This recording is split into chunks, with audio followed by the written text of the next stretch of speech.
Welcome to Flora and Friends, your botanical cup of tea, a podcast for plant lovers of any kind. We welcome guests to our botanical tea break to explore the history, science and meaning of plants for our lives. My name is Judith Lundberg-Felten. I'm a plant scientist, university researcher and founder of Flora-L Design, and I'm the hostess of your botanical cup of tea.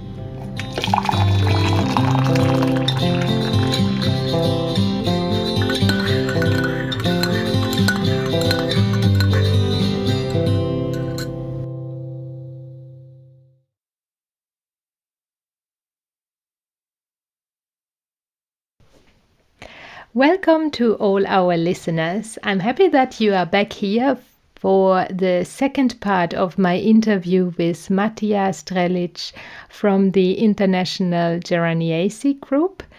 And in this part of my interview, we're covering more about the consequences of climate change for Pelargonium, as well as the consequences of anthropogenic activity. But we also talk a bit about the International Geraniaceae Group, about resources, and Matija shares in the end a secret tip of where you should go and visit in South Africa if you were interested to see lots of different pelargoniums.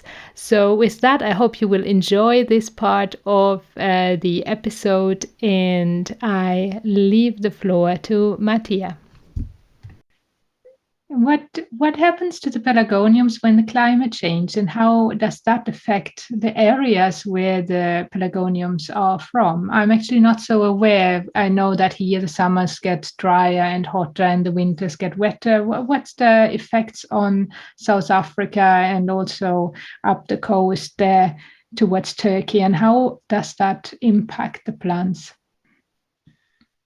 That's a really tough question. I studied a little bit climate change predictions for Southern Africa and Africa more generally. I don't think that in the tropics we're going to see huge changes, or it doesn't look like we might, or at least plants will have time to adapt and move. The biggest issue, I think, will be in the winter rainfall regions, especially because of the highly adapted plants to particular ecological niches. And if you've got such plants that can only survive in a particular niche, if there's a small change in a rainfall pattern, for example, there's a high likelihood that such plants will go extinct. And there are predictions, for example, for Namaqualand, for rainfall patterns to change. And we are already seeing, I believe, less winter rainfall and more year-round rainfall in those regions. If this changes and plants do not have time to adopt, we may see catastrophic loss in biodiversity. Mm. Are there today already species that are threatened from the pelargoniums? Yes, there are, but I wouldn't necessarily say that the biggest threat today is climate change. There are a couple of species, not so much in the genus Pelargonium, but perhaps in more generally in Geraniaceae, that have been over-collected. For example, Monsonia peniculina in southern Namibia exists only in a couple of valleys in southern Namibia, and it has been collected a lot by succulent enthusiasts. There's probably no less than a few hundred plants left. However, those are really aesthetically extremely beautiful plants. The majority of pelargoniums are either, at least of those pelargoniums that are of interest to succulent plant enthusiasts, are either so well distributed and so widely distributed that over collection is not a problem, or they are such obscure species that they're only of interest to people like me. So they don't get over collected at all. Luckily, let's say. I think that, and we've seen that from literature, that the major pressure on pelargoniums generally is overgrazing and agriculture, particularly in arid areas, for example, in Namaqualand, where, I mean, I'm not trying to be judgmental. Of course, people need to survive. And but we've seen that with larger flocks, with larger farms, with more animals, there is more pressure on plant populations, and we do see that the populations, particularly of some of the rarer species, have declined. There are a couple of species that we simply haven't been able to locate in nature again for 30 years. Just 2 years ago, a colleague of mine, Flora-L, managed to locate a species that was never seen for 30 years, Pelargonium connivens, because it grows in an area that is very popular, in terms of agriculture, and it is very likely that the populations were simply grazed to the ground, grazed away. In the south, particularly in the Western Cape, in areas around Cape Town, there is a lot of pressure for development, and particularly species that are native to the lowlands around Cape Town are very threatened. For example, Pelargonium heterophyllum is now known from only 2 populations, of which one population is already next to an urban development. So I'm not entirely sure how long that's going to survive.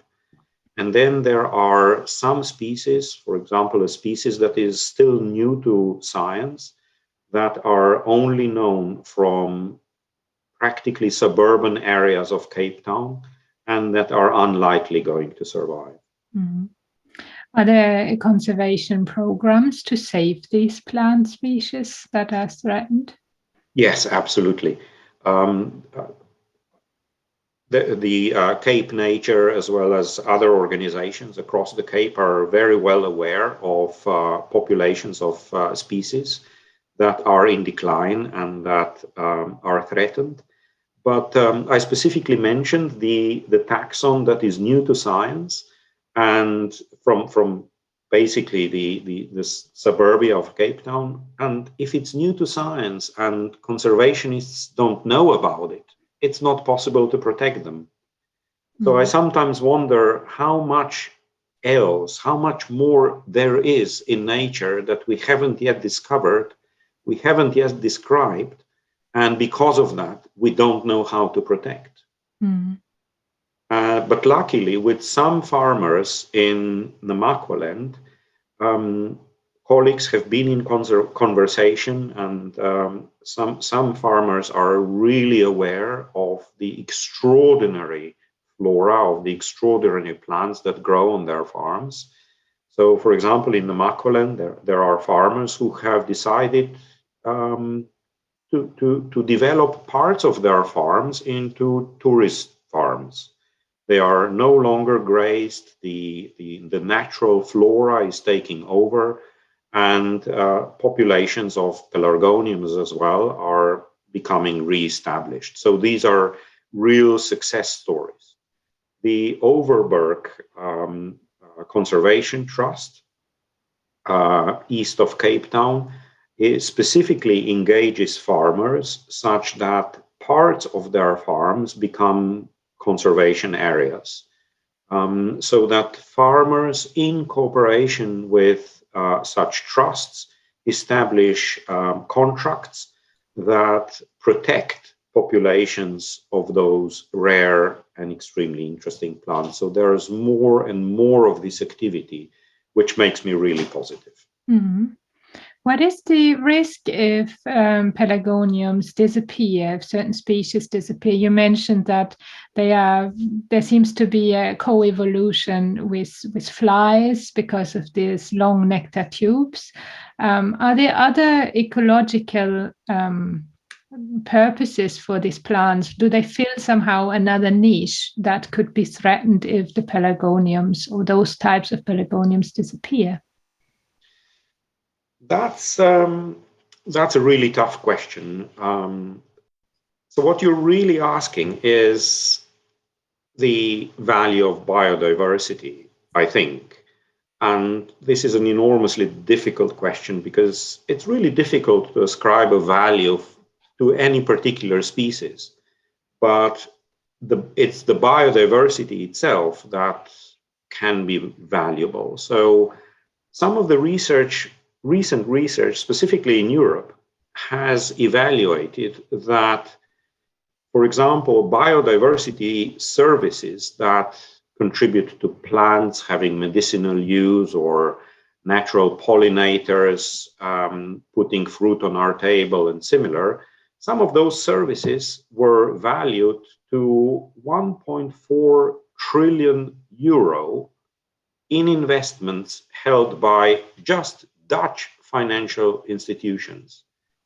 So even financially, the value of biodiversity is so vast that we can't really understand those figures, at least I can't.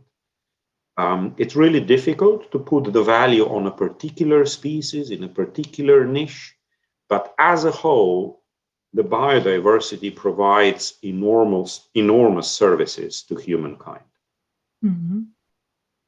Yeah, and of course, it's also for us. It's hard to predict when a species get extinct, how it grew together with other species, and sometimes again, I'm myself doing research on plant microbe interaction. It can also be this type of interaction that for us is pretty much invisible. That it changes the microbiome of the soil, and then another species is affected by that. Whenever a species disappears, that can have consequences that are difficult to imagine. With insects, it's easy to imagine this. There's a flower and there's an insect, but there can be all kind of other interactions with different species that are unknown to us yet. So I think you're absolutely right, and these complex systems are not studied enough yet to understand how the disappearance of one element in a system affects over maybe several elements in a chain another species somewhere else or a process somewhere else. So the disappearance of a single species might not matter much, but it could have a devastating effect on something else that we don't understand. Mm-hmm. I was intrigued, as you earlier said, that you were involved during one of your visits into catching flies and studying. How did that happen that you were involved in that research project, given that your own scientific background is not in botany? I'm in contact with several botanists who are interested in the genus, as well as it happens, in pollination of Pelargonium plants. So a couple of years ago, I spent a little bit more time in South Africa. So we managed to get together in northern Namaqualand, and we spent a week together observing flies pollinating Pelargoniums. And that was one of the best weeks of my life, to be quite honest. We basically spent an entire day catching flies in the middle of Namaqualand and observing and measuring them. And then one of the colleagues went back to his laboratory, did DNA analysis, and finally established that we caught a new species of fly. How many times does that happen in one's life? It was just absolutely phenomenal. Yeah, I can imagine that this is an amazing, amazing time also to spend, like other people go for holidays to the beach and you go and catch flies and learn something and discover something new about our world. That's a great way. I've never been much of a beach person. Maybe that's the reason why I like pelargoniums. That could be as well. Even though I think you're pretty close to the coast, you can see the sea, can't you, from when you are looking at the pelargoniums? Of course. If one, maybe there are people that are interested in traveling and to finding places where they can see the pelargoniums. You have mentioned the collection of Stellenbosch University, but if one would go more to places out in the wild, are there any particular places where you would say, if you get one place to see, that's the place where you should go? There are a number of places depending on the types of pelargoniums that you're interested in. But if there is one place where I would take a person who's never been to South Africa, it would have to be Pakhuis Pass, which is very close to Clanwilliam, and Clanwilliam is itself maybe 2 hours and a half, 3 hours away from Cape Town. So it's really close to Cape Town.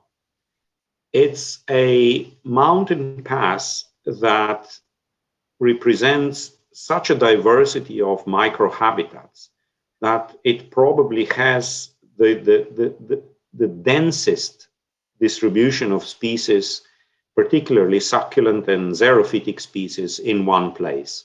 So as you move up the pass, you see maybe 15, 20, or 25 species of pelargonium, and it's just the most diverse and accessible pelargonium habitat that I go to almost any time I travel to South Africa. And just 5 years ago, I discovered a new species there. So even habitats that have been traveled over a number of times sometimes come up with new surprises. Mm. That sounds like a wonderful place to see when we can travel again. What is the law and the recommendation and a good practice if people were traveling and they would discover pelargoniums and they would say, "Oh, this one I want to take home"? Don't do that. That's the law. Mm. And you absolutely shouldn't take anything from nature at all. And the laws are extremely prohibitive, and rightfully so. There are European laws that prohibit people from importing plant materials from countries because of pests and similar. So it just shouldn't be done. And then, of course, there are South African laws that prohibit taking any plant material from nature reserves or any other protected habitats. And even if you look at plants alongside roads, you shouldn't be taking plant material because regional and provincial laws exist that prevent people from doing that. So I would just flat out refuse to take any plant material or suggest to people to do so. Mm-hmm. If I find a new species, then I take photographs, or if I think that I found something that might be of interest, then I take photographs and I discuss those photographs with botanists, mostly local botanists from the Cape, or colleagues that I know about. And then if there is interest, then permits need to be obtained to collect plant material legally. And then on the basis of such permits, the plant gets described. It is a lengthy process, but of course laws need to be observed. Mm-hmm. So if people start to collect pelargoniums, they have you, for example, with the Geraniaceae, International Geraniaceae Group. So that's a network where people can get plant material from. But this plant material has also at some point been taken and exported from their natural place. So how has that been done? These laws have not existed for a very long time, and importation of plants hasn't been as restricted as it is these days. And in the past, it was quite common for plant enthusiasts to travel and collect plant material, and it wasn't prohibited to travel with such material back to the States or back to Europe. And there are a lot of such collections still available in European and other collections of enthusiasts, where we propagate such material and make sure that it is available and that it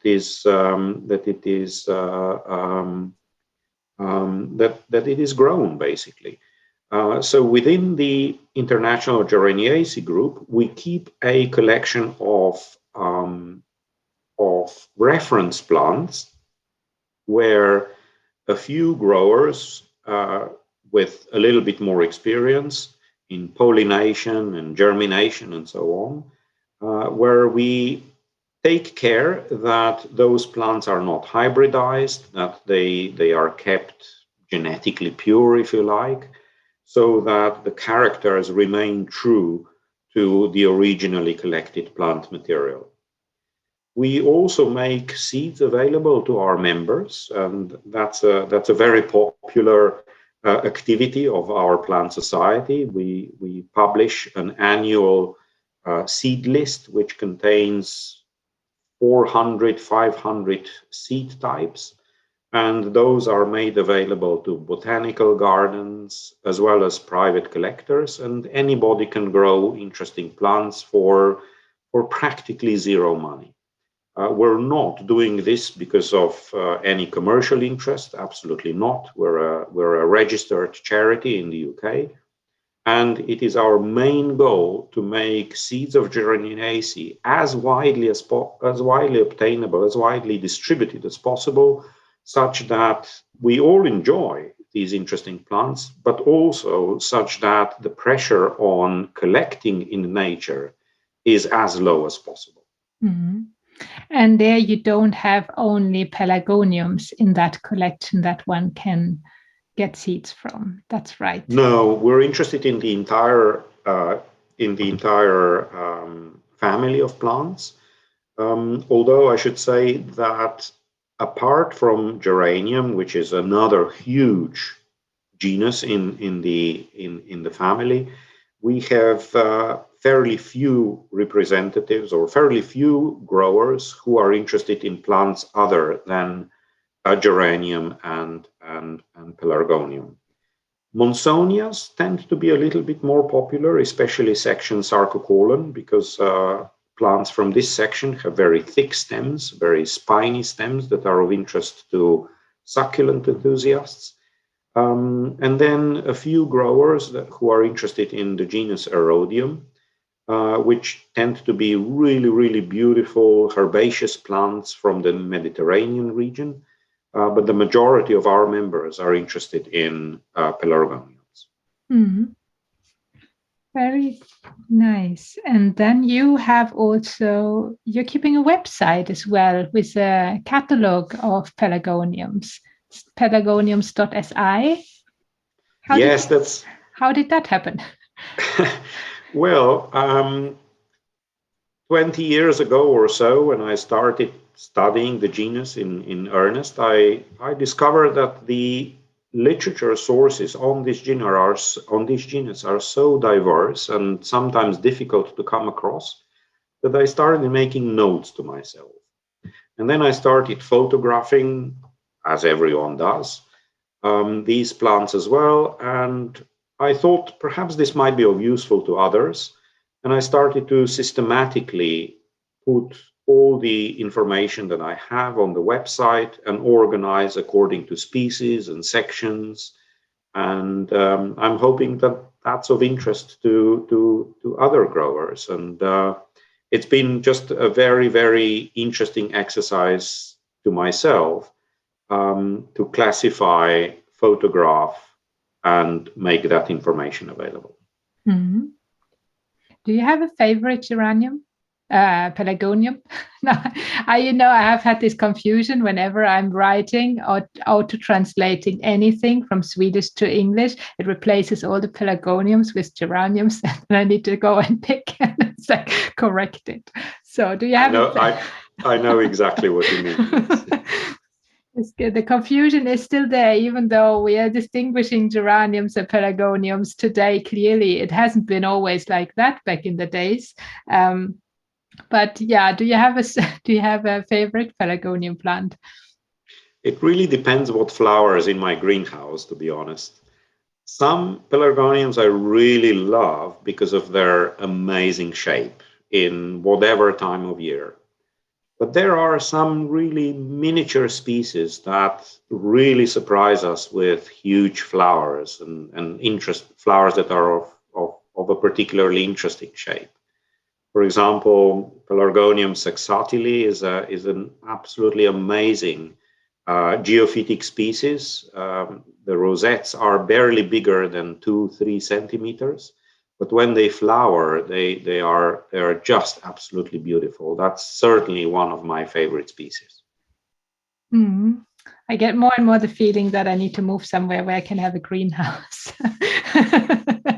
That's, I think, the biggest limitations for collecting and growing pelargoniums, that you need to have a place that is cool enough and light in the winter, not too cold. So has somebody that you know succeeded with pelargoniums only indoors and outdoors, or does everybody you know that collects pelargoniums has a greenhouse? No, in the society, we have many members who grow species pelargoniums on windowsills and or on balconies. Of course, this requires a little bit more care because very often pots need to be moved at least twice a year from a cold balcony indoors and vice versa. The real challenge is for growers wishing to grow winter growing plants indoors, because that usually also requires artificial lighting. But we have members who do that as well. And because LED lighting is so energy efficient these days, some of those indoor grown plants are just absolutely phenomenal, indistinguishable from naturally grown plants. What our growers do, I sometimes just marvel at. They are real artists when it comes to growing pelargoniums. Wonderful. That gives me also some hope. There's always hope. There's always hope for growing plants, yes.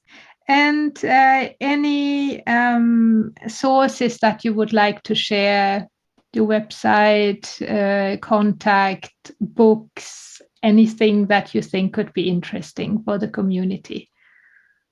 There's an awful lot available to pelargonium enthusiasts when it comes to literature. There are numerous field guides published by various South African publishers, and those are the go-to literature on the genus.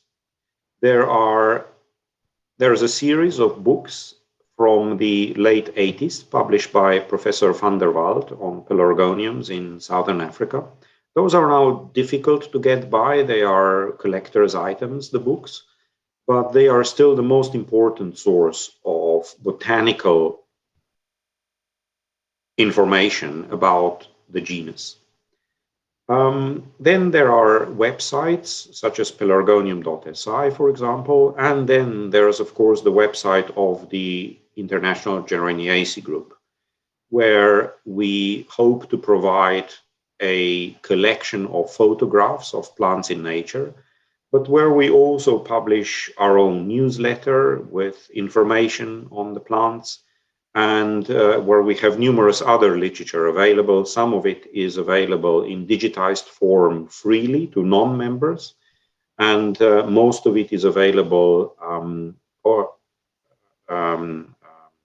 behind the paywall to our members only. But our membership the fee is so low that it's quite affordable, hopefully. How many members do you have in this group? I was looking at the numbers just today. We have 217 as of the 2nd of April. Okay. It's not a large group, I would say, but the membership, what's really good to know and what really makes me happy about the group is that the number is steadily increasing. Many plant societies have seen a decrease in plant numbers, in member numbers, because of everything that social media and the internet offers. Our numbers have increased over the past 5 years, and I'm really pleased about that. It means we're doing something right. Yes. And you are international. Where are people coming from? Is it all around the world? Is it majorly Europe? Yeah. The group started as an offshoot of the British Pelargonium Society. So initially, the group had mainly UK membership. A few years ago, we established that our membership is already so international that we should start calling it International Geraniaceae Group. The majority of our members still come from Europe, but we have increasing member numbers from in China and Taiwan, for example, and elsewhere in East Asia. So, which really makes me very happy, because there are large numbers of enthusiasts in East Asia, and I'm just too pleased to be able to offer seeds to them via our seed list.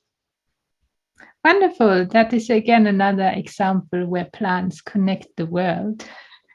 They absolutely do. We have quarterly Zoom meetings where colleagues and friends come together with presentations. So we're quite a lively bunch.